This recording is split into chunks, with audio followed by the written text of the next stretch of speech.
I think that the number one cause of pain on a human's heart is lack of gratitude. I know that sounds odd and a bit far-fetched, but hear me out for a second. Most things in our lives come and go. A lot like a wave that stretches with the tide. We move, we make friends, we lose lovers, we pass through wonderful moments. For most of us, we associate loss as a sad and horrible thing. Once something we love has slipped through our fingers, we can't help but feel the empty hole in our lives where it once stood.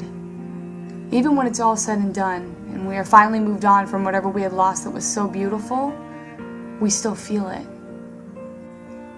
But I have learned a truth, a small and beautiful truth that has made my heart rejoice in even the most disheartening of times. The truth that if we are sincerely grateful for the things that we love most in this life, when we lose them, we can still function, because we are simply grateful that we had them at all.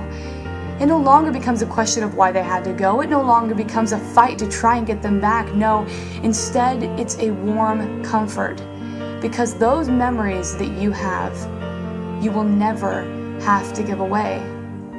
You see, gratitude saves a broken heart.